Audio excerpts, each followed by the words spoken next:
హల్లెలూయా హల్లెలూయా హల్లెలూయా హల్లెలూయా. మరి మొదటి ఆరాధన అంతట్లో దేవుడు తోడుగా ఉండి, మరి మొదటి ఆరాధనలో వాక్యము ద్వారా దేవుడు మనతో మాట్లాడి, మరి దేవునిలో మనం ఏ విధంగా నడుచుకోవాలో, దేవుని సన్నిధిలో మనం ఏ విధముగా యథార్థముగా ఉండాలో దేవుడు మనతో మాట్లాడి, మరి రెండో ఆరాధనలో ఇప్పటి వరకు పాటల ద్వారా దేవుని మహిమపరిచిన విధానాన్ని బట్టి దేవునికి వందనాలు. మరి అదే విధముగా మరి ఖమ్మం పట్టణంలో దేవుని యొక్క పరిచర్య చేస్తున్నటువంటి నిర్మలా చార్లెస్ గారు మన మధ్యలో ఉన్నారు. మరి ఈ సమయంలో కొద్ది నిమిషాలు దేవుని యొక్క వాక్యాన్ని మనకు అందిస్తారు. అందరూ శ్రద్ధ కలిగి ఆ మాటలను విని మరి ఇంకా దేవునిలో బలపడదాం. అందరూ చప్పట్లు కొట్టి సమయాన్ని పెద్దమ్మకు అప్పగిద్దాం.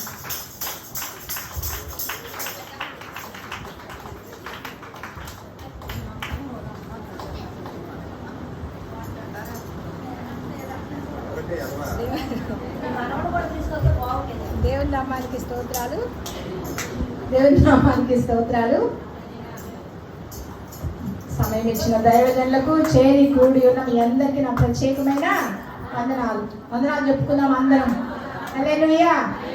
వందనాలు చెప్పుకోవడం వల్ల ఏమొచ్చింది చెప్పండి ఒక మాట. మీ బైబిల్లో ఎవరు వందనాలు చెప్పారు? Very good. హల్లెలూయా. కడుపులో ఉన్న బిడ్డ కూడా గంతులు వేసే అంత ఉంటుంది వందనాలలో. ఏంటి ఆమె నేను చెప్పేది అనుకోబాకండి. ఎంత శత్రువు అయినా చెప్పాలి అంతే.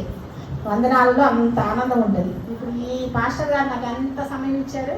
10 నిమిషాలంట. ఎందుకు 10 నిమిషాల సమయం నేను చెప్పగలుగుతాం అమ్మా? మీకు ఎంత మాత్రం ఇవ్వకపోతే ఆ పాస్టరు హల్లెలూయా ఆయన 10 నిమిషాల్లో చెప్పమన్నారు కాబట్టి నేనే చెప్తాను. 7 నిమిషాలకే ముగిస్తా. సరేనా? దాన్ని బట్టి ఇంకొక అర్థం చేసుకోండి. హల్లెలూయా హల్లెలూయా. ఇర్మియా గ్రంథము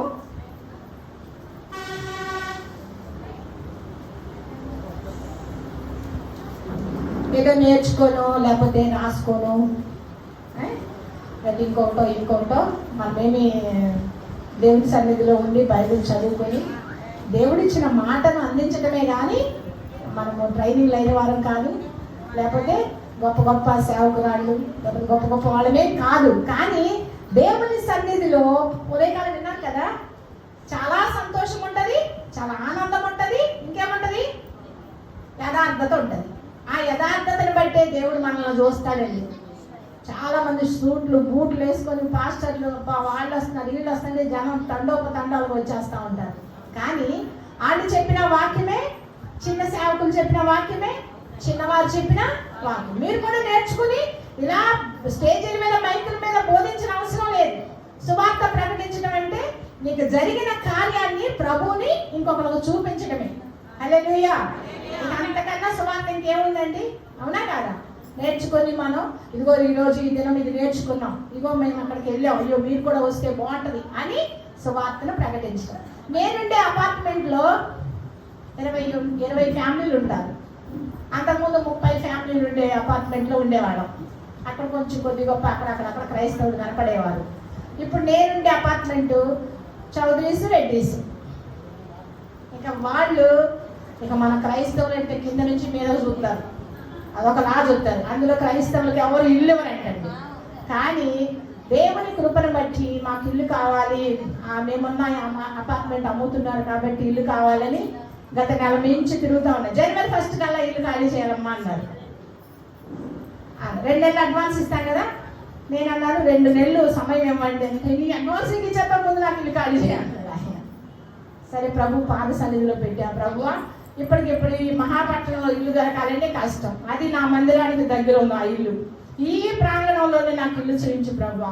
ఇంకా నేను ఎవరిని ఇల్లు కోసం నేను అడగను, అడ్వాన్స్ ఇచ్చానట్టుగా నీళ్ళు అట్లా నాకు చెప్పడం చేత కాదు. మా బాబు హైదరాబాద్లో ఉన్నాడు. ఎలా ప్రభువా జనవరి 1 అంటే పండగలు ఉంటాయి ఏంటి నాయన అని అడిగితే జనవరి 15వ తారీఖు కల్లా ఖాళీ చేయాలన్నాడు. సరేలే అనుకున్నా. దొరికితే అంత లేకుంటే వాళ్ళని ఇక్కడే ఉంటా, ఏం చేసుకుంటావు చేసుకొని కూర్చున్నాం మొండిగా. అద్భుత రీతిగా నేను మా సహోదరి, మాకు 25 మంది ప్రార్థనా టీం ఉంటారు. మీరు కూడా ప్రార్థనా టీములు కట్టుకోండి. సంతోషం టీము, సత్యావతి టీము, చెబ్రోన్ టీము నిజమమ్మా. ఈ టీములు కట్టుకోవాలి మనం. కనీసం మనకు ప్రార్థన చేయడానికి మనతో సహవాసం కలిగి నా అనుభవాన్ని నేను చెప్తున్నా. ఎవరు ప్రార్థించినా ప్రార్థించకపోయినా మన వరకు మనం ప్రార్థించుకునే ఒక గుంపును మనం తయారు చేసుకోవాలా. హల్లెలూయా. పని లేనప్పుడు ఇదిగో మా ఇంట్లో ప్రార్థన పెట్టుకుందాం, అది చేసుకుందాం, ఇది చేసుకుందాం, మనం అలా చేసుకోవాలి. అలా 25 మంది అయ్యారు. 25 మందికి నేను లీడర్ని. హల్లెలూయా. లీడర్నే కానీ లీడర్షిప్ ఏం చేయనండి. అందరినీ తీసుకెళ్తా, చక్కగా వాక్యం ఆశ కలిగింది చెప్పే వాళ్ళకి ఆశ ఉంటుంది. కానీ ఎవరు ఎక్కడ సమయమో ఎవరు, మన చర్చి కాబట్టి మీరు మా ఊళ్ళు కాబట్టి నేను చెబుతున్నా, ఎక్కడ పెట్టి అక్కడ ఇస్తారా ఎవరు. అందుకోసమే మాకు మేమే కూడుకొని ప్రార్థన చేసుకుంటాం. ఒక తల్లికి వాక్యం ఇస్తాం, ఒక అమ్మ సాక్ష్యం ఇస్తాం. అలా ఒకళ్ళొకళ్ళు జాయిన్ అయిపోయారు. వాళ్ళందరికీ మొన్న ఏదో సమయం వచ్చినప్పుడు ఈ ప్రార్థనా గుంపు ఉదయకాలం సెల్లులో ప్రార్థన చేస్తున్నారుగా, అది కూడా మొన్న నేను వచ్చినప్పుడే అన్నయ్య ఒక్కళ్ళే చేసుకోవడం ఎందుకు, ఇలా చేద్దామని చెప్పుకొని ప్రార్థన టీమును తయారు చేశాం. ఏది ఏమైనప్పటికీ కూడా ఇల్లు ఖాళీ చేయమన్నాడు. 15వ తారీఖు వస్తుంది. నేను మా ఫ్రెండ్ కలిసి అలా వాకింగ్కి వెళ్తే అక్కడ పెద్ద బోర్డు పెట్టింది, ఇల్లు అద్దెకి ఇవ్వబడుతుంది. అంజుతి కొత్త బిల్డింగ్. అమ్మో ఇందులో వెళ్ళిస్తారని చిన్నగా వెళ్ళి వాచ్మెన్ అడిగితే అన్నాడు, ఇక అవతారం తెలిసిందే కదండి, ఇంకా ఆయన ఉన్నాడని మనం నగలో నగలు వేసి ఎక్కడ వెళ్తాం. ఆయనకి ఎన్ని నుంచి మీరు క్రైస్తవులా అన్నాడు. అవును అన్నా. క్రైస్తవులకి వెళ్ళేవారు అన్నాడు. ముందు అన్న నెంబర్ నాకన్నా అంటే చెప్పారమ్మా చెప్పారన్నాడు. ఇవ్వయ్యా బాబు నేను చేస్తానన్నాడు. తీసుకొని ఫోన్ చేశాను. ఫోన్ చేయగానే ఆయన అన్నాడు, ఫోన్ చేశాడు. నేను చేసినప్పుడు ఆయన ఎత్తలేదు, ఆయన చేసినప్పుడు నేను ఎత్తలేదు. మళ్ళీ ఆయన ఎవరో ఫోన్ చేస్తే నా పాటలో నా సెల్లో దేవుని పాట వచ్చింది. అందనొత్తును ప్రభు అని ఎవరో పెట్టారో నాకు తెలియదు. ఆ పాట వస్తుంది. అమ్మో ఏం క్రైస్తవులు అలా ఉంది. ఆ ఇల్లు నేనెందుకు వెళ్ళనుకున్నా. ఆ ఇల్లు అన్నా ఇలా ఇల్లు కోసం చేశామన్నా, మీరు చేసినప్పుడు మేము ఎత్తలేదు, ఇలా జరిగిందన్నా అనేది ఆయన అన్నాడు. అమ్మా మీరు క్రైస్తవులు కదా, మీరు మైకులు పెట్టి సభలు పెట్టి ఏదో చేస్తారు, నేను ఇల్లు అన్నాడు. ఏమన్నాడు పోనీ ఇంకా వాడుతూ నాకు ఎందుకు గొడవలు మెలకొని కూర్చుని మళ్ళీ ప్రభు పాదాల దగ్గర కూర్చున్నా. ప్రభువా ఎట్లా నాయన ఇక్కడే నాకు దగ్గర అందుబాటులోనే మా టీం అంతా ఇక్కడే ఉంటారు, మళ్ళీ నేను ఎక్కడికో వెళ్తే కష్టం ప్రభువా, ఇళ్ళు దొరుకుతాయి కానీ అక్కడే దొరకాలి అని ప్రార్థన చేసి 3 రోజులు మళ్ళీ అతనే ఫోన్ చేశాడు. హల్లెలూయా చెప్పండి. హల్లెలూయా. ఫోన్ చేశాడు. ఫోన్ చేసి అమ్మా తల్లి అన్నాడు. అన్నయ్య నమస్తే అన్నయ్య అంటే, అమ్మా నాకెందుకోనమ్మా నువ్వు అన్నావు కదా, నా మనసు కరిగిపోయిందమ్మా, నీకే ఇల్లు ఇవ్వాలనిపిస్తుందమ్మా. కానీ మా ఇంట్లో మేము ఎవ్వరం కాపురము చేయలే, కొత్త ఇల్లు పూజ చేసుకుని 3 రోజులు నిద్రలు చేస్తారంట. చేశారు, తాళం వేసుకుని వెళ్ళిపోయారు. సంవత్సరం నుంచి ఆ ఇల్లు ఖాళీగానే ఉంటుందంట. ఎవరైనా మా అమ్మాయి జడ్జి, మా అమ్మాయి వచ్చి ఉంటుంది అనుకున్నాడంట ఆయన. వాళ్ళ అమ్మాయి హైదరాబాద్ ట్రాన్స్ఫర్ అయ్యింది. దేవుడి కార్యాలు అలా ఉంటాయి. మొత్తం మీద అన్నది పడిపోయాడు, ఇల్లు ఇచ్చేసాడు. ఇల్లు ఎంత అంటారు? 12,000. మెయింటెనెన్స్ 2,000. కొత్త బిల్డింగ్ మరి అక్కడ రేట్లు అంతే ఉంటాయి. సరే ఏది ఏమైనా మా పెద్దబాబు 12,000 అంటారా, 12 కరెంటు బిల్లు అది ఇది కలిపి మొత్తం ఒక 20,000కి ఉండిద్ది. ఏం చేద్దామంటే ఏం కాదు మీరు తీసేసుకో అన్నాడు. సరేలే అన్న ఇంకోసారి చూడవచ్చు కదా, మీరు అద్దె ఇంకోసారి చూడవచ్చు కదా అంటే 2,000 తగ్గించేసాడు. 10,000కి ఇచ్చాడు. దేవుడి స్తోత్రం అనుకొని ఆ 10,000 ఇంకా మెయింటెనెన్స్ అంతా కలిపి మొత్తం మీద 15వ తారీఖు లోపే 8వ తారీఖు జనవరి 8వ తారీఖు ఆ ఇంట్లోకి వెళ్ళిపోయామండి. హల్లెలూయా. వెళ్ళిపోయిన తర్వాత అక్కడికి వెళ్తే ప్రార్థన పెట్టుకోవద్దు అంటున్నారు. ఇది ఎక్కడ పోగలరు బాబు, నాకు ఎంత అద్దె కట్టి నా దేవుడిని స్తుతించకపోతే ఎలాగని చెప్పి సరే ఏదేమైతే ప్రార్థన చేసిన అందరిని ముందు ప్రార్థన కనిపించేసి ప్రార్థన పెట్టా. ఇంట్లో వెళ్ళక ముందే సేవకుడిని పిలిచాను, మా టీంని పిలిచాను. అందరూ ఆల్రెడీ కలిపి ఒక 20 మంది అయ్యారు. పలసగా పిలిస్తే ప్రార్థన పెట్టిన తర్వాత నువ్వు చిన్నగా పాడండి అన్నాడు వాచ్మెన్ వచ్చి. సరే చిన్నగా పాడతాం. పరిశుద్ధాత్మ ఉన్నవాడు చిన్నగా పాడతారా? పెట్టుకోసుకోండి అసలు. అల్లి నిర్మలకి వెళ్ళిచ్చావు, అల్లి సొంత అంటారా? సరే ఏదేమైతే కొంతమంది కింద కూర్చోబెట్టి మా ఇంట్లో 5-6 కుర్చీలు ఉన్నాయి. సరే కుర్చీలు కావాలని పక్కింటి వాళ్ళ దగ్గరికి వెళ్ళాను. అందరూ హిందువులే. ఏదైతే అయింది కుర్చీలు ఏమన్నమ్మా 2 కుర్చీలు వెయ్యంటే ఆ మాట ఇంటి ఎదురు ముస్లిమ్స్ వాళ్ళు విన్నారు. ఆయన ప్రెసిడెంట్ అంట ఆ క్వార్టర్స్కి. ఆయన వచ్చి ఏమ్మా ఏం కావాలి అంటే, అమ్మా కుర్చీలు లేవు నేను అడుగుతున్నాను అన్న. ఇంకా ఆయన కిందకి వెళ్ళి వాచ్మెన్ చెప్పి 5 కుర్చీలు పంపించాడు. హల్లెలూయా. ఆ కుర్చీలు ఎక్కడివి? అక్కడ ఉన్న వాళ్ళు ఏ ఫంక్షన్ చేసుకున్నా ఏది పెట్టుకున్నా వాళ్ళు వాడుకుంటారనమాట. కుర్చీలు పంపించాడు, అక్కడ కెళ్ళేసుకోవడం తివాచి పంపించాడు. ఆశ్చర్యం, ఎంత ఆశ్చర్యం అంటే ఉదయం ఉప్పకి పోతుంది. దేవుడు ఎంత మేలు చేశాడు. ఇంకా ఆనందంతో మంచిగా భోజనాలు పెట్టి ఆ ప్రెసిడెంట్ కుర్చీలు ఇచ్చాడు కాబట్టి ఆయనకి కూడా భోజనం పెట్టి మన దగ్గరికి రాలేదని ఇవ్వడం, పలహారం పెట్టి అంత సంతోషంగా సంబరం చేసుకున్నా. హల్లెలూయా. ఇప్పుడు ఆ ఇంట్లో ఆరాధనలు ఎవ్వరు లేరు. ఇక నేను ఉదయాన్నే మాకు 7ంటికే ప్రార్థన ఉంటుంది. 7ంటికి ప్రార్థన అంటే 6:30కి వెళ్ళాలి, ముందే వెళ్ళాలి. 6:30 వెళ్ళాలి ఆదివారం. నేను చక్కగా ఆ రోజు బల్లారం తల చెరగట్టుకుని మంచిగా వెళ్తున్నా ఆ ఇంట్లోకి. అక్కడ ఉన్న వాళ్ళు అందరూ పెద్ద పెద్దోళ్ళే, సిఏలు, డాక్టర్లు, అందరూ పెద్ద పెద్ద ఆఫీసర్లే. ఆ తద్దు వెళతారు, తట్టుకుంటారు, ఉంటారు. అలాంటి వాళ్ళు కుర్చీ వేసుకొని కూర్చున్నారు. నేను వెళ్ళేటప్పుడైతే ఎవరు లేరు. 6:30కి ఎవరు ఉంటారు, ఎవరు వెళ్ళి అనుకుంటున్నాను. మేము వచ్చేటప్పుడు 10 అవుతుంది.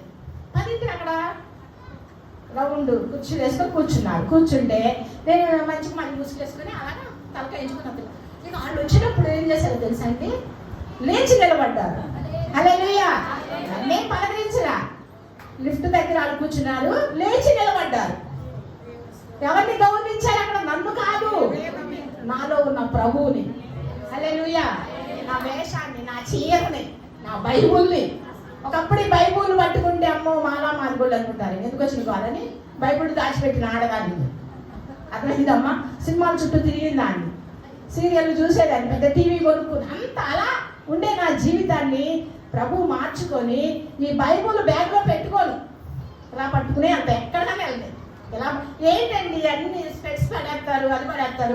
బ్యాగ్ కొనుక్కుని 4 బాల్ పెట్టుకుని ఆ బ్యాగ్ కొనుక్కున్నాను. కానీ బైబుల్ ఇలాగే పట్టుకుని వెళ్ళడం నాకు ఇష్టం. ఎందుకు ఈ మాట చెప్పానంటే, దేవుణ్ణి కలిగి ఉన్నప్పుడు, దేవుని మీద ఆధారపడ్డప్పుడు, దేవునితో మనం నడిచినప్పుడు ఎన్ని కార్యాలు ఎవరో సేవకులు వచ్చి మనకు చేయటం అనేది కాదు. కానీ సేవకులు ఉండాలి, సేవకులతో సహవాసం ఉండాలి, ప్రార్థన ఉండాలి, మందిరం ఉండాలి, అన్ని ఉండాలి. ఇలాంటి ఫెలోషిప్లో మనం కూడా ఉన్నప్పుడు దేవుడు అంటే మన ప్రార్థనలు ఆలకించి కార్యం చేస్తాడంట. నిలబడ్డ వాళ్ళు ఎలాంటి ఆఫీసర్లు, అధికారులు. అందుకే అంటాడు, ఒక మాట ఉంటుంది, తన పనిలో నిపుణత గల వారిని అల్పుల ఎదుట కాదు గనుల ఎదుట నిలబెడతాడంట దేవుడు. అవునా కదా? ఆళ్ళల్లో నేను ఏ పాటిదాన్ని? అవునా కదా? ఏ పాటిదాన్ని అండి నేను? చాలా అక్కడ ఉన్న వాళ్ళలో మేమే తక్కువ అయినప్పటికీ కూడా మన దేవుడు ఎక్కువగా ఉంచుతాడు. తాట తీస్తారా తక్కువ అన్నారంటే, మీరు పూజలు చేసుకోవట్లే, మీరు అయ్యప్ప మాలలు వేసుకోవట్లే, మీరు చేసుకోవట్లేదా జపాలు? మరి మాకు డిస్టర్బెన్సేగా. మేము పెట్టుకుంటే మీకు డిస్టర్బెన్స్ ఎందుకు ఉంటుంది అని నన్ను ఎవరైనా క్వశ్చన్ చేశారనుకోండి, వాళ్ళు అయిపోతారు. ఇక అంటే నా జోలికి ఎంతవరకు దేవుడు అన్నీ రానివ్వాలి. హల్లెలూయా. ఒకవేళ అన్నారే అనుకోండి, మన దగ్గర సమాధానం దేవుడు ఆ రోజుకి ఇచ్చేస్తాడు. అవునా? ప్రేమతో జయించాలి. అందుకోసమే కృష్ణమాసం అప్పుడు ఏం చేయాలి? మనం తింటనే కాదు, ముందు మనం అన్ని పంపించాలి. లడ్డులు, ముద్దులు, బిర్యానీలు మనం ఎప్పుడు తింటామండి, మనం ఇంకొకరికి పెట్టాలి. అమ్మో వీళ్ళెంత ప్రేమ కలిగిన వారు, స్వార్థ అంటే ఇదే, ఎంత మంచి వాళ్ళు. ఇక మనం తిని, మన అల్లుడు తిని, మన కూతురు తిని, ఆళ్ళు తిని, ఏళ్ళు తిని మనమేనా? ఆ రోజన్నా ప్రభు కొరకు మనము అలా పెట్టే సువార్తను కూడా ప్రకటించాలి. హల్లెలూయా. ఇప్పుడు చూద్దాం, వాక్యంలోకి వెళ్దాం.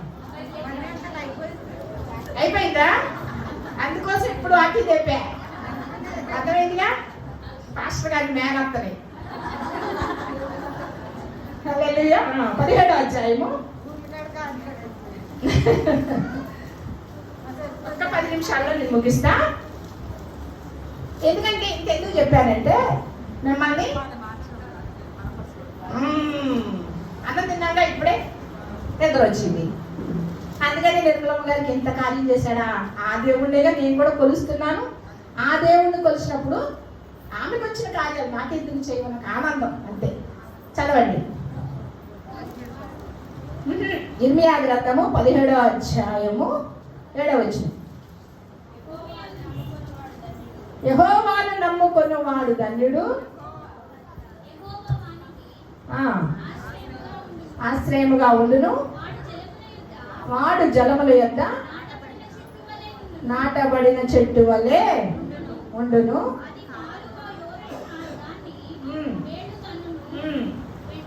వెట్ట కలిగినను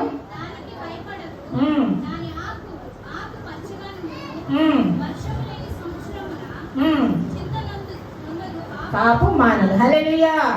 దాని ఆకు ఎలా ఉంటదంటే పచ్చగా ఉంటది. వర్షము లేని సంవత్సరముల చింత నొందదు, కాపు మానదు. హల్లెలూయా.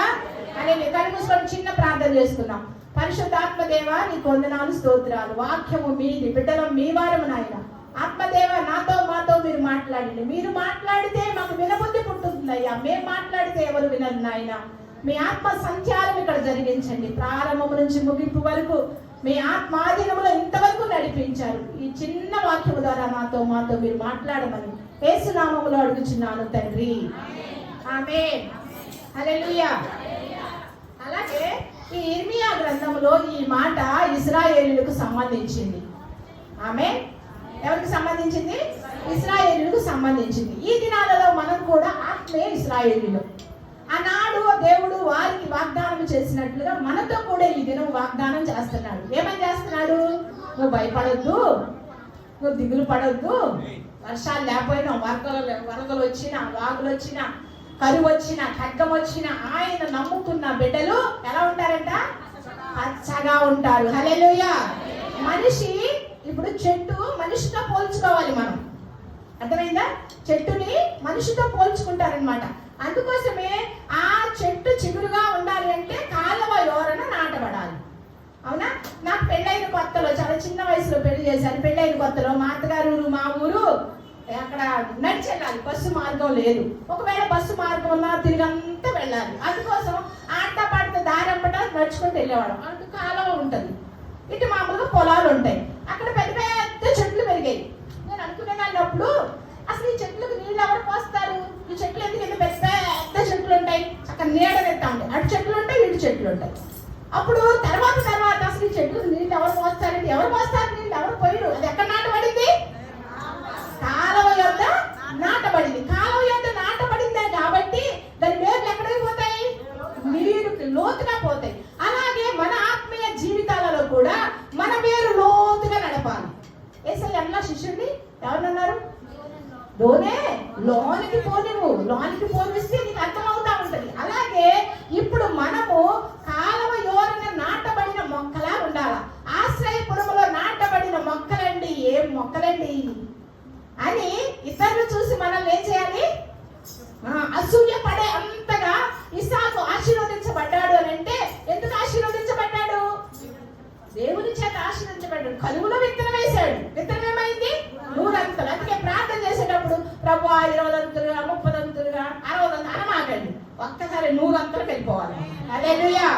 100 అంతల దీవెన మాకు మన అక్కడ అనొచ్చు కదా.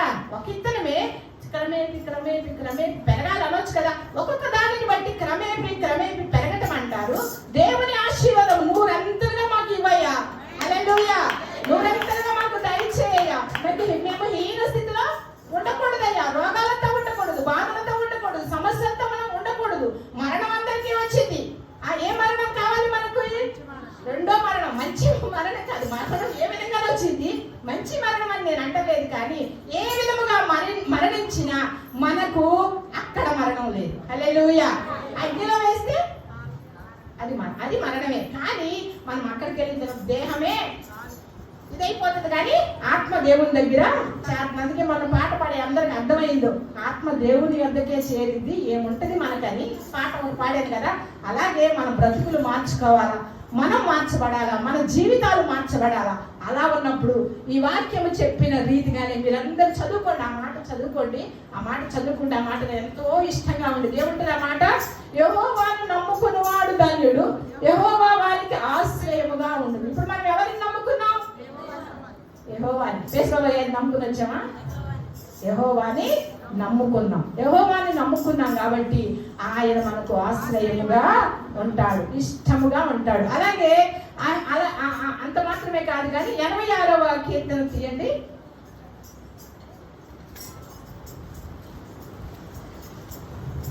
86వ కీర్తన చెప్తా 86వ కీర్తన 17వ వచనం. యెహోవా నీవు నాకు సహాయుడవై నన్ను ఆదరించుచున్నావు. నా పగవారు చూచి సిగ్గుపడినట్లుగా శుభకరమైన ఆనవాలు నాకు కనపరచుము. హల్లెలూయా. ఈ మాట ఆ కీర్తన కోరాహు కుమారుడు. హల్లెలూయా. వారు దేవునికి ప్రార్థన చేస్తున్నారు. ఎంత ప్రార్థన చేస్తున్నారు? ఎంతో కన్నీరు కార్చి ప్రార్థన చేస్తున్నారు. చేసినప్పుడు దేవుడు ఈ మాట కూడా వాళ్ళ మాట్లాడుతున్నారు. యెహోవాను అడుగుతున్నారు, యెహోవా నీవు నాకు సహాయుడవై నన్ను ఆదరించుచున్నావు. ఆదరించుచున్నారు, ఆదరించబడ్డారుగా. నన్ను ఆదరించు అన్న మాట అంటున్నా అక్కడ. ఏమంటున్నాడు? ఆదరించుచున్నావు. ఆదరించుచున్నాడు గనకే నా పగవారు చూచి సిగ్గుపడినట్లుగా శుభకరమైన ఆనవాలు నాకు కనపరుచుము. హల్లెలూయా, హల్లెలూయా. శత్రువు కూడా ఏమవ్వాలి? గడగడలాడాలి. మనం చూస్తే అమ్మో జోలికి వెళ్ళకూడదని. అర్థమైందమ్మా? శత్రువు కూడా ఏమవ్వాలి? గడగడలాడాలి. మీకు అప్పుడు వచ్చినప్పుడు ఒకటి చెప్పాను. మనమంట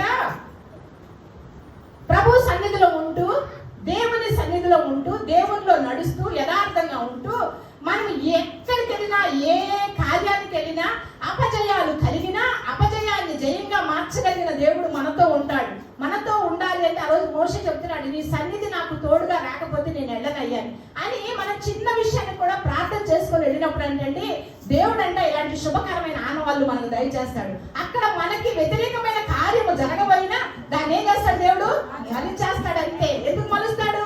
నువ్వంటే ఆయనకి ఇష్టం అంతే. అవునా కదా? రాజుగారు భోజనానికి వెళ్ళేటప్పుడు పెళ్ళోళ్ళు వాళ్ళు వీళ్ళ దగ్గరికి మనం వెళ్తాం. మనం బాగా వాళ్ళు అక్కడ తెలిసిన వాళ్ళు ఎవరంటే సంతోషం ఇగా చెప్తా ఉంటారు. ఎక్కడికి వెళ్ళినా కానీ ముందు చూసేసిద్దారు. పాప ఇంటోళ్ళు అడవుడిగా ఉంటారు కాబట్టి ఇలాంటి బిడ్డలు కొంతమంది ఏం చేస్తారు? అక్కడ ముందు పెట్టుకుంటూ ఉంటారు. అలాగే అది భోజనానికి ఎంత లేట్కి వెళ్ళినా అక్కడ ఉంటే వడ్డించోడు మనోడైనప్పుడు మనకేమి కొద్దిగా. అలాగే మన దేవుడు కూడా మనకు ఒక శుభకరమైన ఆనవాలు దయచేసేటట్టుగా, మన పక్షాన ఆయన నుండి మనల్ని ఆదరించేటట్టుగా ఉంటే మనకి ఏ కొద్దిగా కొరత ఉండదు. వర్షమే రాపోని, వర్షమే రాని, వర్షం రాకపోని, ఏమన్నా కానీ మన దేవుడు మనల్ని ఆదరిస్తాడు. అంతే. హల్లెలూయా. నీ విశ్వాసం చాలమ్మా. నీ దేవుడు నీ పక్షానుండగా నీకు విరోధి ఎవడు? అలాంటి వాక్యాలు, చిన్న చిన్న వాక్యాలు, వాటి వల్ల మనము బలపరచబడతాం. హల్లెలూయా. అలాగే ప్రార్థన చేసుకుంటూ ఇద్దరు స్నేహితులంట ప్రార్థన వాళ్ళే మొత్తం మీద వాళ్ళు కూడా ప్రార్థన జామకాయలు అమ్ముకుంటుందంట. చెప్పాను ఐదు వరకు, మీకు గుర్తులేదు చెప్తా. ఇద్దరు ప్రార్థన వాళ్ళు వచ్చారు. జామకాయలు అమ్ముకునే కూడా ప్రార్థన. అయ్యో దేవుని బిడ్డలు వచ్చారని చెప్పి ఆమె ఏం చేసిన రూపాయి తక్కువగానే ఇద్దాం అనుకుంది. ఈ లోపల వీళ్ళిద్దరు ఏం చేశారు? ఏమే ప్రార్థన మీద ఇటు చూస్తుందో మొత్తం మీద నువ్వు కింద నుంచి కాయలు ఒళ్ళు వేసేసుకో, అది చూసేటప్పుడు మనం పరుగో అనుకున్నారు. సరేలే, అమ్మ ప్రార్థన ఆమె, వీళ్ళు ప్రార్థన ఉండే, వీళ్ళిద్దరి మధ్య దేవుడు ఉండాలి. కానీ దేవుడు ఏముంటే వీళ్ళిద్దరికి దుర్బుద్ధి ఎందుకు వచ్చింది? దొబ్బే దుర్బుద్ధి. అవునా కదా? మొత్తం మీద ఆమెకు ఎంతో ఖర్చు ఇచ్చారు. ఇట్లా కాయలు వేసుకునేటప్పుడు ఒక అన్యుడు చూశాడు. వీళ్ళెవరు? ఎస్ఐ పిల్లలు. అన్యుడు చూశాడు. ఈ కొనుక్కునే అమ్మే ఆమె కూడా క్రైస్తవురాడు. ఓ దిక్కుమాలిందానా, క్రైస్తవ బిడ్డలను మూర్చిపోయి వీళ్ళు క్రైస్తవ బిడ్డలు వచ్చారని ఇచ్చేస్తున్నాం, వాళ్ళ కింద నుంచి దొంగతనం చేశారు, నేను చూడగానే పరుగులు పెట్టారు అన్నాడు. అంటే ఏమేం చేసిందంట తెలివిగా, పోలీలయ్యా కొద్ది పట్టుకోయ్యా, నేను పరిగెట్టలేదు పట్టుకోయ్యాను. దొంగలని ఈడు దొంగని వీడెక్కడ నలుగురు పడ్డారు. అలా పడేది. అక్కడ సమాధులు దొడ్డు వచ్చింది. అక్కడ గేట్లు ఉంటాయి. ఆ గేట్లో దూరిపోయారు వీళ్ళిద్దరు. ఎవరిద్దరు? జంగాయలు పట్టుకునేవాళ్ళు. దూరిపోయిన తర్వాత అక్కడ ఒక అతను నడుచుకుంటే వెళ్ళిపోయారు అని చెప్పి వాళ్ళు వెళ్ళిపోయారు. వెళ్తూ ఒక అతను నడుస్తూ ఉంటే వీళ్ళంటే జాంపళ్ళు దొబ్బేశారు కదా, దొంగతనం చేశారు కదా, నీకొకటి నాకొకటి నీకొకటి నాకొకటి అనుకుంటున్నారు. ఆ దారిలో ఒక ఆయన అంటున్నాడు. వెళ్ళి అమ్మో ఇది సమాధి తోట, 7 గంటల సమయంలో నీకొకటి నాకొకటి అనుకుంటున్నారు, అందులో ఏమన్నా పీక్కొని తింటున్నారేమో, అవి బాబు ఎందుకు వచ్చిన గోలని చెప్పి ఈ పిడికోడు ఏం చేశాడు? గబగబా ఇలా వీధిలో పాస్టర్ గారు ఉంటే, అయ్యా అక్కడ నిజంగా దెయ్యాలు మాట్లాడుకుంటున్నాయ్యా, నేను చూశానయ్యా, పీక్కు తింటున్నాయి అంటే నీకొకటి నాకొకటి అంటున్నారు. రావయ్యా, రాయ్యా రాయ్యా అని చెప్పి ఆయన తీసుకొస్తే ఆయన వీరుడు సూర్యుడులాగా ఆయన వచ్చాడు. ఆయన వచ్చేసరికి వీళ్ళు ఏం మాట్లాడుకున్నారు, ఏమే నీ ఒకటి నేను ఒకటి పనిచేసుకున్నాం బాగానే ఉంది, గేట్ కాడ ఒకటి పడింది కదే, గేట్ కాడ ఎవరికి ఇద్దాం, ఇద్దరు చేసాను చేసుకున్నాను. ఆ మాట ఎప్పుడైతే ఈ భాష ఉన్నాడో పరుగో అంటే వాడు చెప్పింది కరెక్టే, నీకొకటి నాకు ఒకటి అనుకున్నారు. గేట్ కాడికి నేను రాగానే నా జాడా తెలిసి గేట్ కాడ ఏం చేద్దాం, గేట్ కాడ ఒకటి ఉంది కదా, అది మన ఇద్దరం చేసి పంచుకుందాం అనుకున్నారు. అనుకున్నాడు. ఈ పాస్టర్ గారు ఏం చేశారు, ధైర్యం కలిగి అసలు ఏంటా అని చూడాలి, పరిశుద్ధాత్మ అనుభవం నుండి చూడాలి. అందుకోసమే బ్రతకడానికి బైబిల్ పట్టుకోవద్దంట, బ్రతికించడానికి పట్టుకోవాలి. హల్లెలూయా. బ్రతకడానికి ఎన్నో దారులు ఉన్నాయి, అవునా కాదా? ఈ బైబిల్ పట్టుకుని ఆడింటికి వెళ్ళి అలా వద్దు. కానీ ఆయన ఏం చేయాలి, అప్పుడు పరుగు పెట్టాడు. పరుగు పెట్టిన తర్వాత వీళ్ళిద్దరు పని చేసుకున్నారు, వచ్చేస్తా ఉన్నారు. చిన్నగా ఇద్దరు వచ్చేలేకి ఆ పాస్టర్ గారికి ఒక కుర్రోడు చెప్పాడంటే, అయ్యా మీరు అక్కడి నుంచి ఎందుకు పరుగులు పెట్టారంటే, అయ్యా నాకు ఒకడు చెప్పాడు అక్కడ నిజంగానే దెయ్యాలు ఉన్నాయి, పెగ్గు తింటుంది, నేను గేట్ దగ్గరికి వెళ్ళలేదు ఒకటి ఉంది అని అన్నాడు, అందుకే నాకు భయం వేసిందంటే. ఆయన అంట, అయ్యా 24 గంటలు బైబిల్ చదువుతారు, బైబిల్ పట్టుకుంటారు, తెల్లవారుజామున మైకు పెడతారు, పాటలు పెడతారు, ఊరంతటి కోసం ప్రార్థన చేస్తారు, ఆ చిన్న దానికి మీరు భయపడ్డారా? అసలు గేట్ తీసుకుని వెళ్ళి చూడాలి కదయ్యా మీరు అని అన్నాడంట. హల్లెలూయా. ఎంత పిల్లాడు అన్నాడు, చిన్న పిల్లాడు. అక్కడ ఇద్దరు ఉన్నారయ్యా, జాంకాయ కొట్టుకుని వెళ్తున్నారయ్యా, గేట్ దగ్గర ఒక జాంకాయ ఉందయ్యా, దాన్ని కూడా తీసుకొని పరుగు పెడుతున్నారయ్యా ఇంటికి. ఆ పిల్లోడు ఎప్పుడైతే ఆ మాట అన్నాడు, ఆ పాస్టర్ గారికి ఏం కలిగింది, భయం కలిగింది, ధైర్యం కలిగింది, సిగ్గు వచ్చింది. హల్లెలూయా. ఏమొచ్చింది, సిగ్గు వచ్చింది. ఇక దేవుడి వాక్యం ఏం చెప్తుంది, నిన్ను నీ పగవారి ఎదుట, హల్లెలూయా మాట మళ్ళీ చదువుకోండి, ఏమంటే అక్కడ నీ పగవారి ఎదుట అలా చేస్తారన్న దేవుడు. మరి ఏమికేమొచ్చింది, సిగ్గు వచ్చింది. అందుకోసమే మనము ఆచి తూచి మాట్లాడాలా. దేవుని మాటలు ఎలా ఉండాలి, యథార్థంగా ఉండాలి, అగ్ని వేసేటట్టుగా ఉండాలి. బ్రతికించే మాటలే మనం మాట్లాడాలి. అవసరాన్ని బట్టి మనం మాట్లాడి మన ప్రేమను వారికి కనబరిచి మన యేసయ్య ప్రేమ ఏంటో చూపించాలి. హల్లెలూయా. అప్పుడు మనం ఏమవుతాము, యెహోవాను నమ్ముకున్నవాడు ధన్యుడు, ఆ యెహోవా ఆయనకి ఆశ్రయముగా ఉండును అని. ఇర్మియా గ్రంథం అలా మాట చదవండి 17:7. అలా మనము ధన్యకరమైన జీవితాలు జీవించేటప్పుడు అండి, ఏ దుష్టుడు మన మీదకి వచ్చి మనల్ని పాడు చేయాలన్న వాడి వలన తానే కాదు. హల్లెలూయా. ఒకవేళ పాడు చేయాలని వాడు చూసినా దేవుడు ఏం చేస్తాడు అక్కడికి వచ్చి, అందుకోసం అంటాడు, ఒక వాటి ఆపద నా మీదకి వచ్చినప్పుడు నా మధ్య నా ముందు నా ప్రభు ఉంటాడు, ఆ ఆపద ప్రభువుకు తగిలి నాకు తగులుతుంది. అదే కదా. ఇప్పుడు పొద్దున వాడమ్మ గారు మాట చెప్పారు, నీవు కాదే పిచ్చిదాన అడుగులు వేసింది, అవి నా అడుగులు, నీ అడుగులు, నేను నిన్ను అడుగులు కింద పెట్టుకున్నా చంకలో పెట్టుకున్నాడంట యేసయ్య. హల్లెలూయా. హల్లెలూయా. అలాగే మనల్ని చంక పెట్టుకున్న దేవుడు, ఎత్తుకునే దేవుడు, ముద్దాడే దేవుడు. అసలు ఎవరి ప్రేమ మనకు అసలు అవసరం లేదండి. హల్లెలూయా. ఎవరి ప్రేమ, భర్త ప్రేమ, ఆ ప్రేమ మనం మంచిగా ఉన్నసేపు ప్రేమిస్తాడు. ఒకరోజు చూడకపోని ఏం చేస్తున్నావే, అన్నం వండుకుంటే నేను చేస్తే తిని కూర్చుంటున్నా అంటాడు, అవునా కాదా? కానీ ఆ ప్రేమ వద్దు మనకి. అసలు పిల్లల ప్రేమ కూడా మనకు వద్దు. ఆ పిల్లలు కూడా ఎంత కలుగుతారు మనల్ని, మన దగ్గర ఏమన్నా లాగడానికి చూస్తారే తప్ప ప్రేమించరు. హల్లెలూయా. భర్త అయినంతే, భార్య అయినంతే, ఎవరైనంతే. ఎవరైతే ప్రభువును ఆశ్రయిస్తారో, ప్రభువుతో ఉంటారో, ప్రభువులో ఉంటారో, ఇక ఏదైనా నువ్వే నాయన. ఒక లెక్క చెప్పాలంటే మనం ప్రభు కోసం పిచ్చోళం అయిపోవాలి. హల్లెలూయా. అయిపోవాలా వద్దా? అయిపోవాలి. పిచ్చోళం అయిపోతేనే ఆయన మనం ఏం చేస్తాడు, గణపరుస్తాడు. హల్లెలూయా. ఆటో ఎక్కినా సువార్త చెప్పు, అవునా? రిక్షా ఎక్కినా సువార్త చెప్పు, బస్ ఎక్కినా సువార్త చెప్పు, ట్రైన్ ఎక్కినా సువార్త చెప్పు, ఆటన విమానం ఎక్కి విమానంలో కూడా చెప్తారేమో. హల్లెలూయా. అంతగా దేవుని కొరకు మనము వాడబడాలి. అప్పుడు వాడబడినప్పుడు ఆయన అంటున్నాడు, ఆశ్చర్యంగా ఉంటాడంట, వాడు జలముల యొద్ద నాటబడిన చెట్టు వలె ఉండును, అది కాలువల వారన దాని వేడి తన్నును, వెంట కలిగినను దానికి భయం ఉంటుంది. వెంట అంటే శ్రమ, వేడి, వేదన, అవన్నీ కలిగిన మనకు బాధపడవలసిన అవసరం లేదు. అంత మాత్రమే కాదు, కానీ కీర్తన గ్రంథంలో ఉంటది కదా ఒకటి, దుష్టుల ఆలోచన చొప్పున నడువక, పాపుల మార్గమున నిలువక, అపహాస్యకులు కూర్చున్న చోట కూర్చోకూడదు. ఎవరి దగ్గర కూర్చోవాలి? చదవండి. యెహోవా ధర్మశాస్త్రమందు ఆనందించేవాడు ధన్యుడు. హల్లెలూయా. మరి ఆనందిస్తున్నావా? నిజంగా ఆనందిస్తున్నారండి. అమ్మ చేతులు ఎత్తండి. నీకు బైబిల్ చదువుకోవడం ఆగదుకో, చదువు వచ్చిన వాళ్ళు కూర్చోబెట్టుకో. మీ పిల్లల్ని కూర్చోబెట్టారే ఒక కీర్తన భాగం చదవరా, ఒక సామెతలు చదవరా, ఓ మత్తయి సువార్త ఒక వాక్యం ఒక ఐదు వచ్చినా చదవరా అని బ్రతిమలాడుకోండి. అప్పుడు మనకి అది అర్థం అవుతుంది. మన చదవమన్న వాళ్ళు కూడా ప్రభువులో అంత చిన్న చిన్న సూత్రాలు మనం పాటించామనుకోండి ఎంత ఘనతగా ఉంటాయి. మా పరిచర్య గురించి చెప్తున్నాను వినండి. ముగించేస్తున్నాను. సార్ వెనకాల గురువు గురించి చెప్తున్నాడు.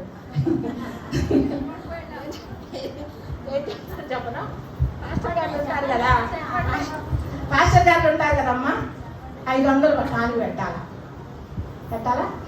100 రూపాయలు 10 రూపాయలు వేసే రోజులు పోయినగా 500 పెట్టాలి. అందరి దగ్గర ఉండవు.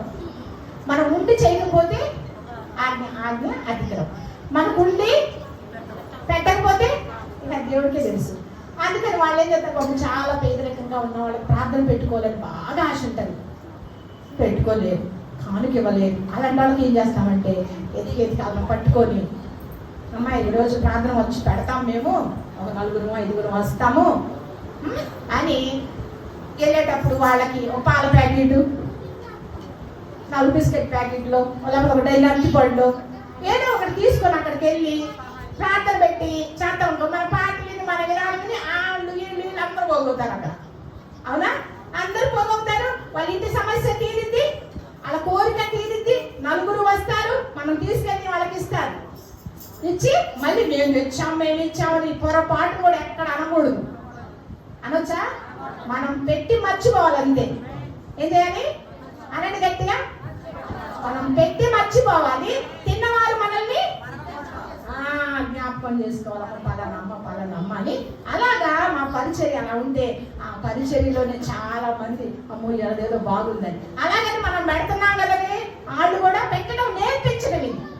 ఇప్పుడు ఆడ దగ్గరికి మేము వెళ్ళామనుకో, ఆమె కొద్దిగా కలిగిన స్థితి ఉంటే ఏమండి మా సహోదరు ఉందండి, మా వదిన ఉందండి, వాళ్ళ ఇంట్లో కూడా ప్రార్థన పెట్టండి అని అన్నారనుకో, ఇంకొక అమ్మ ప్రేరణ కలగజేస్తుంది. అలా వాళ్ళు ఏం చెప్తారు తెలుసా, దూరం ప్రాంతానికి వెళ్ళినప్పుడు మేము ఛార్జీలు పెట్టుకొని తీసుకెళ్తుంటే వాళ్ళు ఏం చెప్తారు తెలుసు, ఇప్పుడు ఆశీర్వదించబడి ఏమండి నిర్మల గారు మేము ఛార్జీలు పెట్టుకుంటే మేము రాము, మేమే మీకు పెట్టుకుంటాం.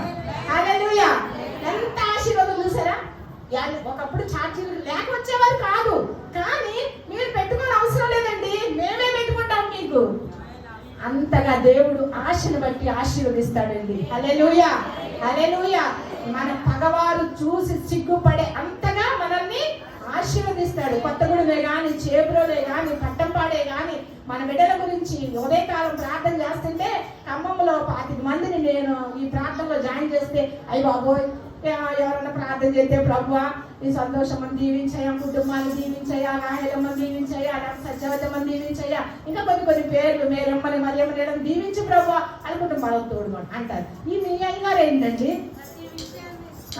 ప్రతి విషయాన్ని బిడ్డలు ఏమంటున్నారు, ప్రభువా బిడ్డల కోసం ప్రార్థన, ప్రభువా ఆ మాటే కాదు బిడ్డల కోసం అంటారు. ప్రభు వాడు అక్క తిడుతుందంటయ్యా, వాడు అక్క అలా అంటుందంటయ్యా, ఇలాంట ఆమె నోరు చూపించాయి, ఆమెకు మారు మనసు తెచ్చాయి. కొత్తగూడ వాళ్ళకి ఈ మధ్య భలే చేస్తున్నారు ప్రార్థన. వాళ్ళందరూ మేము ఆ ప్రార్థనలు చూసి ఒక్కొక్కసారి సంతోషంతో నవ్వేసుకుంటాం అనమాట. నవ్వటం వల్ల ఒక టాలిక్ అండి. ఒక్కొక్క అమ్మ మొహంతా మూడ్చుకుంటుంది కదా, ఇంకా ఆమె చూస్తే భయం వేసింది. అక్క ప్రైజ్ రాడు, అక్క ప్రైజ్ రాడు అనుకుంటే వెళ్ళింది. మనమేమి అనం, కానీ అలా కొంతమంది అలా ఉంటారు. ఆ మొహం మార్చుకుంది కదా, ఆమె నేనెందుకు చూడాలి అనుకోకూడదు. చూసుకొని వెళ్ళి ప్రభు ప్రేమను బట్టి మాట్లాడిందా మాట్లాడిపోయిందా ఆ ఇష్టం. అలాగే మన జీవితాలలో కూడా కొన్ని కార్యాలు చూడాలి అని అంటే మనం ఏం చేయాలంటే యెహోవాను ఆశ్రయించాలి, యెహోవాను నమ్ముకోవాలి. ధన్యకరమైన జీవితాలు మనము జీవించాలి. అలాంటి జీవితాల్లో మనం ఉన్నప్పుడు విడిచిపెట్టాలండి దేవుడు. దేవుడు వెనక మనం పరిగెడతాం కదా, దేవుడు వెనక మనం పరిగెడతావా లేదా? దేవుడు పరిగెత్తుకుంటూ వచ్చాం కదా, కానీ నువ్వు ఇంటికాడు ఉన్నా కానీ దేవుని ఆత్మ నీ చుట్టూ తిరిగింది. హల్లెలూయా. ఎప్పుడు తిరిగింది? ఆశ్రయించినప్పుడు, నమ్ముకున్నప్పుడు, యథార్థంగా ఉన్నప్పుడు, నడిచినప్పుడు, ప్రతి సమస్య అప్పుడు కూడా. ఒకవేళ నువ్వు రాలేని పరిస్థితిలో ఉంటే నువ్వు రాలేదు అని దేవుడు నువ్వు కోపడ్డావు. నేను ఒక నవ్వించే మాట చెప్తాను మీకే, అయిపోయింది వాక్యం. దేవుడి మాటలు దీవించాక వాడి వంటిగా మేనకోడలు వాడి వాళ్ళ అత్తగారికి మంచి చెప్పింది, క్షమించినది. ఇరిగితే ఆమె ఏం చేయాలి?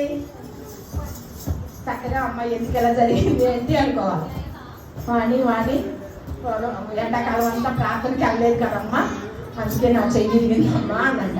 అయ్యో అత్తమ్మ అలా అనకూడదు అత్తమ్మ, దేవుడు ప్రేమ కలిగిన దేవుడు, అలా ఏం చేయలే, నీ వయసుకు తగ్గట్టుగా నువ్వు ప్రార్థనకు రాలేకపోయావు అంతే అత్తమ్మ, నాతో అంటే అన్నారు కానీ ఎవరితో అనమాటండి అందంట. అంటే ఆమెమనుకుంటుంది, దేవుడు నన్ను ముందు అమ్మాయి వాడిని దేవుడు నన్ను పడేశాడు అన్నది.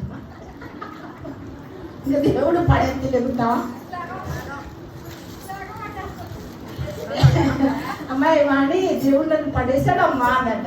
అంటే దేవుడు పడేకి వింటమ్మా అన్నది. అసలు కదా దేవుడు పడేకి వింటమ్మా అన్నట్ట. అదేనమ్మా నేను ప్రార్థనకి వెళ్ళట్లేదుగా, ఎండాకాలం నేను రాలేదులేమ్మా అంటున్నాను కదా, ప్రార్థనకి వెళ్ళలేదు కానీ దేవుడు నన్ను పడేశాడు. ఏమో చక్కగా బోధించి చెప్పిందంట. అత్తమ్మ అనకండి. తర్వాత 2 రోజుల తర్వాత నేను ఎందుకో ఫోన్ చేశాను, ఏమైనా ఎలా ఉన్నారు ఏంటంటే, ఈ పిల్ల ఏం చేసింది, అత్త మా అత్తతో మాట్లాడని ఫోన్ ఆపించిపోయింది. ఆ మాట్లాడబోతే అత్త వాళ్ళతో అర్థం కాక ఏంటక్క బాగున్నారా అడిగిందండి. ఆమంటుంది, అమ్మ సైతాన్ని పడేసింది రా ఏమంటుంది, సైతాన్ని నన్ను పడేసింది అమ్మా అని నాకు చెప్పింది. అంతకుముందు ఆ కోడలతో ఏం చెప్పింది, దేవుడు పడేశాడు అమ్మ. నాకేం చెప్పింది, దేవుడు కాకపోతే సైతాన్ లేకపోతే ఈట. మనము అలా ఉండకూడదు. ఉంటే వెచ్చగానైనా ఉండు, లేకపోతే చల్లగానైనా ఉండు. నిలువెచ్చని స్థితిలో ఉంటే ఉమ్మవేయబడతాం. అందుకే ఎత్తబడే సంఘములో మనం ఉండాలా. రేపు దేవుడు వచ్చి అయ్యా మేము అవి చేసామయ్యా, ఇవి చేసామయ్యా, అలా ఉన్నామయ్యా, ఇలా ఉన్నామయ్యా, శుక్రవారం ప్రార్థనకు వచ్చామయ్యా, అమావాస్య గుడికి వెళ్ళామయ్యా, ప్రతి ఆదివారం ప్రార్థనలో బలారాధనలో అయ్యగారు ఎలా చెప్తే అలా విన్నామయ్యా, ఆయన మాటలోనే ఉన్నామయ్యా అంటే మన క్రియలు బాగపోతే నువ్వేమి చేసినా నువ్వు ఎవరో నాకు తెలియదు. అప్పుడు ఎంత బాధ కలగండి, బాధ కదా.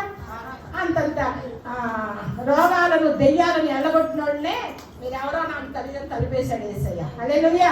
అలాంటి స్థితిలో ఉండొద్దు. దివిటీలు ఆర్పుకునే స్థితిలో ఉండొద్దు. దివిటీలు వెలిగించుకొని ఆయన ముందు ఆయన వచ్చినప్పుడు నిలబడగలిగిన శక్తి కలిగిన వారంగా మన సంఘము మనము ఉండినట్లుగా మనం ప్రార్థన చేద్దాం. తల వంచుకొని ప్రార్థన చేద్దాం. హల్లెలూయా. సకల ఆశీర్వాదాలకు కారణభూతుడా మా ప్రియ పరలోకపు తండ్రి, నీ ఘనమైన నామానికి వేలాది వందనాలు, స్తోత్రాలు. ఇదిగో తండ్రి, ఈ సమయంలో ప్రభా నాతో చెప్పిన మాట ప్రభా నీ బిడ్డలతో చెప్పా. నిన్ను నమ్ముకొని నిన్ను ఆశ్రయించిన వారు ఏ విధముగా ఉంటారో, ఆకు వాడక తన కాలమందు ఫలమిచ్చు చెట్టు వలె ఉంటారని, వర్షము లేని సంవత్సరమున నాయన కాపు నాయన నా తండ్రి ఉండదు, చింతపడదు, భయపడదని ప్రభువా వెంట కలిగినను కూడా నాయన నా తండ్రి నీ సన్నిధి వారికి తోడుగా ఉంచి వారిని నడిపించిన దేవుడు కనుక అలాగే నా తండ్రి ఆశ్రయపురం సంఘాన్ని అయ్యా నా తండ్రి ఇక్కడ ప్రభు అనేక ప్రాంతాల నుంచి మేమందరూ ఒకటే నాయన నీ రక్తంలో కడగబడిన నీ బిడ్డలమ్మయ్యా, బల్లారాధనలో కూడా పాలు పంచుకున్నామయ్యా. నీకు స్తోత్రాలు. నీ రక్తంలో నీ బలలో మేము చెయ్యి వేసామయ్యా. మాలో ఇంకా నీకు నచ్చని క్రియలు, ఆయాసకరమైన మార్గాలు, తప్పిదాలు ఏమున్నా యేసు నామములో తొలగించండి నాయన. అయ్యా నా తండ్రి లోకము కొరకు, లోక ఆస్తుల కొరకు, అంతస్తుల కొరకు ఇంకా నా తండ్రి మాకు నాయన ఏదేదో మీరు చేస్తారని మిమ్మల్ని మేము కలిగి ఉండకూడదు కానీ నాయన ఆ నిత్య రాజ్యానికి మమ్మల్ని వారసులుగా చేస్తారని, ఆ నిత్య రాజ్యంలో మాకు స్థానం ఉంటుందని, ఆ పర సంబంధమైన దీవెనలే కాదయ్యా భూమి మీద అబ్రహామును, దావీదును, సొలొమోనును అలా ఎంతో మందిని దీవించిన దేవుడు కనుక నాయన నీ బిడ్డలైన మేము తండ్రి నీకు స్తోత్రాలు. ఆస్తి కర్తలుగాను అయ్యా నా తండ్రి రోగములో, రుగ్మతలో, బాధలో, వేదనలో కూడా మా దేవుడు మాకు తోడై ఉన్నాడని ఒక నిరీక్షణ, విశ్వాసమును మాకు కలగచేసి మీ నామములో మమ్మల్ని అందరినీ జ్ఞాపకం చేసుకోనండి. అయ్యా నీకు స్తోత్రాలు ప్రభా. నిలబెట్టిన నన్ను కూడా మీరు బలపరచండి, వాడుకోనండి తండ్రి. అనేక ప్రాంతాల్లో నేను తిరుగుచుండగా ఈ బిడ్డలందరూ నా కోసం ప్రార్థన చేస్తారని నేను నమ్ముచున్నాను ప్రభా. అలాగే తండ్రి శ్యామ్ పాస్టర్ గారిని, నా తండ్రి సామ్యూయల్ పాస్టర్ను ప్రభా, వారి నాయన తండ్రి భార్యలను, బిడ్డలను కూడా మీరు దీవించి ఆశీర్వదించండి. అందరూ నీ పనిలో ఎవరి వంతులో వారిని నిలబెట్టుకుని వాడుకోనండి అయ్యా. సంఘము మీది నాయన, సంఘ బిడ్డలు మీ వారు నాయన, సంఘానికి శిరస్సు అయిన దేవుడవు. అవయవాలుగా ఒక్కొక్కరిని మరచి మీ నామములోనే ప్రతి వారి అవసరమును తీర్చండి. వెలుచుండగా మార్గాలలో మీరు తోడుగా ఉండండి ప్రభువానికి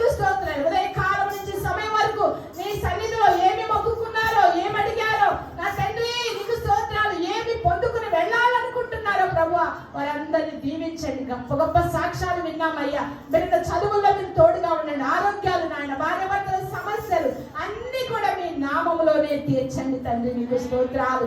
మీ నామమే గొప్ప నామము నాయన, శక్తి కలిగిన నామము నాయన, అన్ని నామముల కన్నా పై నామము కలిగిన నామము తండ్రి. అయ్యా మేము ఎందుకు భయపడాలి, ఎవరికి భయపడాలి ప్రభువా? మా పగవారు చూచి నాయన అసూయపడే అంతగా శుభకరమైన ఆనవాళ్ళు మాకు దయచేసి అయ్యా ఈ విమోచన దినము, ఈ కరుణాభిషేకాన్ని దీవించి దర్శించి ఆశీర్వదించమని. అంత మాత్రమే కాదు నాయన, దీన్ని నడుపుచున్న అన్నయ్యకు మంచి ఆరోగ్యమును మీరు దయచేయండి. మా అందరిలో కూడా ప్రభువా తను కోల్పోయినది ఏంటో చూసుకోవడానికి సహాయం చేయండి. బిడ్డలముగా మేము ఉన్నామయ్యా, అండగా ఆదరణగా మీరుండండి. పరిశుద్ధాత్మ అనుభవాలతో మీరు నడిపిస్తున్నారయ్యా.